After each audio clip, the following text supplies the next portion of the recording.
আজিৰ পৰা ৩২ বছৰৰ আগতে বাঁহবাৰীত এটা দল জন্ম হৈছিলে।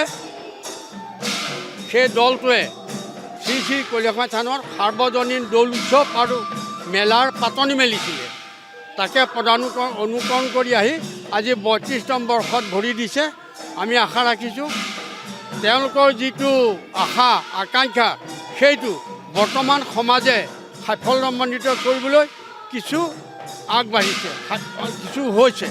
আৰু এই ক্ষেত্ৰত আমাক সম্পূৰ্ণৰূপে সহায় কৰিছে 5টা মৌজাৰ বাঁহবাৰী, বিহগুৰি, হলেশ্বৰ, বৰচলা, এনেকৈ 5টা মৌজাৰ সমূহ ৰাইজৰ সম্পূৰ্ণ সমৰ্থনেৰে সহযোগিতাৰ মাজেদি আমি আমাৰ কামভাগ আগুৱাই নিবলৈ আমি সমৰ্থ হৈছোঁ। আৰু সকলো ৰাইজৰ মৰম চেনেহৰ মাজেদি লগতে শোণিতপুৰ জিলাৰ জাৰ্নেলিষ্ট ইউনিয়নৰ বিষয়ববীয়া কৰ্মকৰ্তাসকলে আমাক এই সম্প্ৰচাৰ ক্ষেত্ৰত আমাক যিখিনি বা অনুমতি লোৱাৰ ক্ষেত্ৰত উপায়ুক্ত মহোদয়, SP মহোদয়ৰ পৰা যিখিনি লাগে সকলোখিনি সুবিধা কৰি দিয়াৰ কাৰণে আমি তেওঁলোকৰ ওচৰত কৃতজ্ঞ। আৰু সদৌ শেষত বিগত বছৰসমূহৰ দৰে এই বছৰো অসমৰ বিভিন্ন প্ৰান্তৰ পৰা ব্যৱসায়ী বন্ধু বান্ধৱীসকল আহিছে। আমি আশা ৰাখিছোঁ বিগত বছৰতকৈও এইবাৰ মেলাৰ সৌষ্ঠৱ বাৰু বাঢ়িব পাৰে বুলি আমি আশা ৰাখিছোঁ। কাৰণ ব্যৱসায়ীসকল বহুত আগতকৈ বহুত বেছিকৈ আহিছে। গতিকে আমি কোনো অপ্ৰীতিকৰ পৰিস্থিতিৰ সৃষ্টি নোহোৱাকৈ যাতে তেওঁলোকক আমি শেষ দিনটোলৈকে শুশ্ৰূষা কৰি বিদায় দিব পাৰোঁ, সেইটোৱে আমি ভগৱানৰ ওচৰত প্ৰাৰ্থনা কৰিছোঁ। সদৌ শেষত ক'ম যে এইটো এটা আমাৰ গাঁৱলীয়া অনুষ্ঠান, 5টা মৌজাৰ মাজৰ এটা গাঁৱলীয়া অনুষ্ঠান। কিন্তু ইয়াত আমাৰ এটাই বিশেষত্ব যে ব্যৱসায়ী বন্ধুসকল আহি ইয়াত দিনে নিশাই খিচিৰি ভোগ গ্ৰহণ কৰিব পাৰে। সেইটো আমি আমাৰ গাঁৱৰ পৰা আমি অৰ্থ সংগ্ৰহ কৰাৰ লগতে দ্ৰব্যও সংগ্ৰহ কৰি আনোঁ।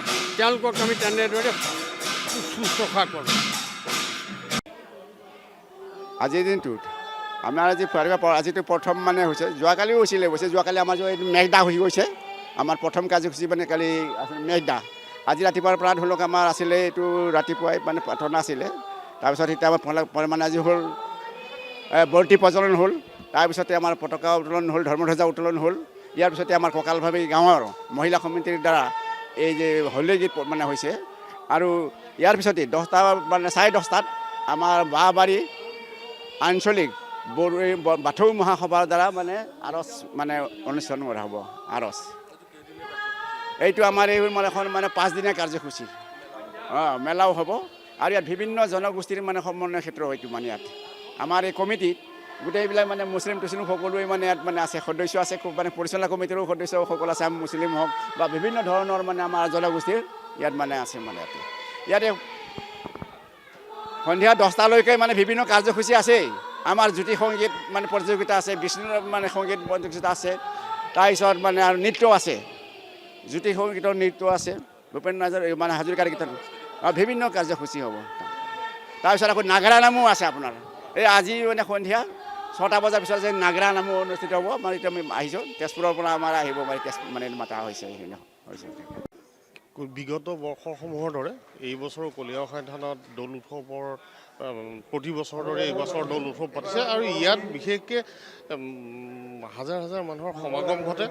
আৰু ইয়াত বিভিন্ন অনুষ্ঠান অনুষ্ঠিত কৰা হয়। এতিয়া আপোনালোকে চাই আছে দিহানাম চলি আছে। তাৰপিছত অলপ পাছত সাংস্কৃতিক অনুষ্ঠানৰ অনুষ্ঠিত হ'ব, বিভিন্ন অনুষ্ঠান অনুষ্ঠিত হয়। গতিকে ইয়াত হাজাৰ হাজাৰ মানুহৰ সমাগম ঘটে। ইয়াত আচলতে আগৰ পৰাই 6দিনীয়া কাৰ্যসূচী অনুষ্ঠিত হৈ আহিছে। আৰু এইবছৰো সেই ব্যতিক্ৰম নহয় তাৰমানে তাৰ